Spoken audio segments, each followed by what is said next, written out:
ইনশাআল্লাহ আজকের লেকচার যাদের কানে যাবে, আমরা যদি না খেয়েও মরে যাই, আল্লাহ পাক না খেয়ে মারবেন না ইনশাআল্লাহ। রিজিক আছে, খাবো ইনশাআল্লাহ।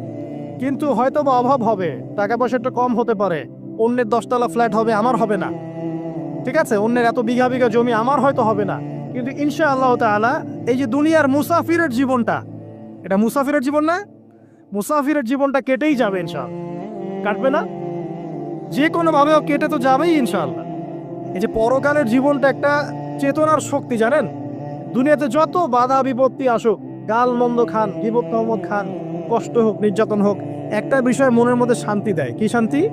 যে এই দুনিয়ার জীবনটা তো আর চিরস্থায়ী নয়, এটা তো আর সারা জীবন থাকবে না।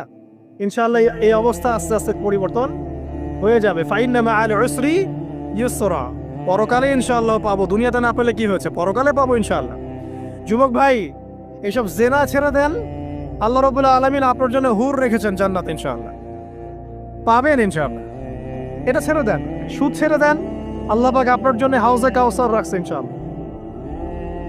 ঠিক আছে, অন্যায় পাপ ছেড়ে দেন, আল্লাহ রাব্বুল আলামিন আপনার জন্য জান্নাত রেডি করে রাখছে ইনশাআল্লাহ। এই দুনিয়ার জীবনটা ধোঁকা, একটা ছোট্ট জীবন, পুরা ধোঁকা, কিচ্ছু নাই এর মধ্যে।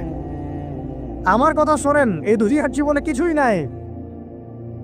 চারপাশে অনেক কিছু মনে হবে, আপনার বাড়ি আছে, গাড়ি আছে, স্ট্যাটাস আছে, টাকা পয়সা, প্রতিপত্তি সব আছে।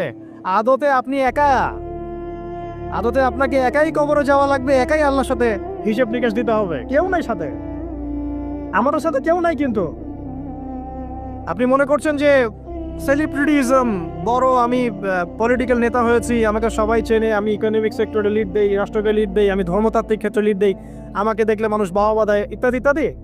দিন শেষে আমি একা, আপনিও একাই। আমাকেও একাই যেতে হবে, আপনাকেও একাই যেতে হবে। এগুলো সব চারপাশের খালি অন্ধ মোহ, আর কিছু না। তো এই মোহের মধ্যে ঢুকে পড়বেন না, আল্লাহ পাক তৌফিক ইনায়াত করুন। নবী সাল্লাল্লাহু আলাইহি ওয়াসাল্লাম বারবার বলতেন, আল্লাহুম্মা ইন্নী আউযু বিকা মিন ফিতনাতিদ দুনিয়া, বলতেন না? হে আল্লাহ, আমি এই দুনিয়ার ফিতনা থেকে তোমার কাছে আশ্রয় প্রার্থনা করছি। ওয়া ইন্নী আউযু বিকা মিন ফিতনাতিন নিসা, আমি মহিলাদের ফিতনা থেকেও আশ্রয় প্রার্থনা করছি। আরো দোয়া করতেন, আল্লাহুম্মা ইন্নী আউযু বিকা মিন আযাবিল কবর, হে আল্লাহ, আমি কবরের আযাব থেকে আশ্রয় প্রার্থনা করছি। ওয়া আযাবি জাহান্নাম, জাহান্নামের আযাব থেকে আশ্রয় প্রার্থনা করছি। ওয়া মিন ফিতনাতিল মাহইয়া ওয়াল মামাত, জীবন মৃত্যুর ফিতনা থেকে আশ্রয় প্রার্থনা করছি। ওয়া মিন শাররি ফিতনাতিল মাসিহিদ দাজ্জাল, এবং দাজ্জালের ফিতনা থেকে আশ্রয় প্রার্থনা করছি।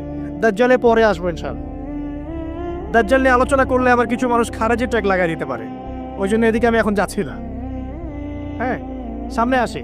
তো রিবার বিষয়টা বলছিলাম, আইয়ামে জাহিলিয়াতের যে সেই রিবা এখনকার বিশ্বে